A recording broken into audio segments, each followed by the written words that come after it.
ఇవ్వాల్సిన food pockets కానీ అవన్నీ వెళ్తున్నాయి. ఇంకా ముమ్మరం చేస్తున్నాం. ట్రాఫిక్ కూడా కంజెషన్ ఉంది, అన్ని రెగ్యులేట్ చేస్తున్నాం. చివరి ప్రాంతానికి కూడా వెళ్లాల్సిన అవసరం ఉంది.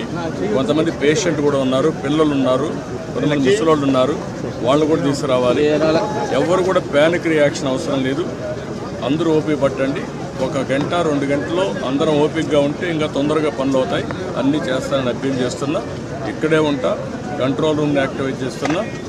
ఎంతవరకు చేయగలుగుతామో అన్నీ చేసి అందరిని ఆదుకుంటాం. 110 పైన బోట్లు పనిచేస్తున్నాయి. అదే మాదిరిగా 4-6 హెలికాప్టర్లు వస్తున్నాయి. ఒక హెలికాప్టర్లో ఫుడ్ పెట్టడం కానీ, లేకుంటే బోట్లో తీసుకుపోవడం కానీ, పేషెంట్లు తీసుకురావడం కానీ ఇవన్నీ జరుగుతున్నాయి. వర్షం కూడా పడతా ఉంది, అయినా కూడా ఎక్కడ ఆపరేషన్స్ ఆపం, అన్ని విధాలు. సార్, ప్రకాశం బ్యారేజ్ 69 గేట్ దగ్గర బోట్లు కొట్టుకురావడం ఏమన్నా కుట్రే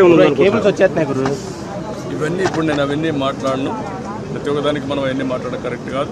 ప్రస్తుతం నా డ్యూటీ ఎట్టి పరిస్థితుల్లో కష్టాల్లో ఉండే ప్రజలను ఆదుకోవడం, వాళ్ళ ప్రాణాలు కాపాడుకోవడం, తక్షణ వాళ్ళకి కొంత సహాయం చేయడం అవసరం.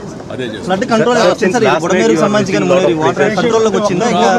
కూడా మనకు ఓవరాల్గా అక్కడే ఉంది. 11,40,000 ఆఫ్ వాటర్ వస్తుంది. అది ఎప్పుడు రానంత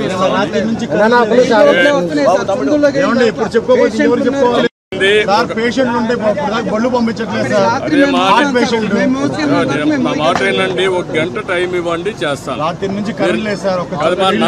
మమ్మల్ని ఇబ్బంది పెట్టి, నన్ను ఒక్కడే ఇబ్బంది పెట్టినా కూడా అందరికి న్యాయం చేస్తాను.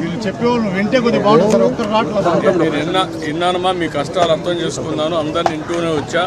ఇప్పుడు మళ్ళా పోయి నేను అన్ని స్ట్రీమ్ లైన్ చేస్తాను, మళ్ళా వస్తాను, నేను చూసుకొని చేస్తాను. నాకు వదిలిపెట్టి నేను చేస్తాను.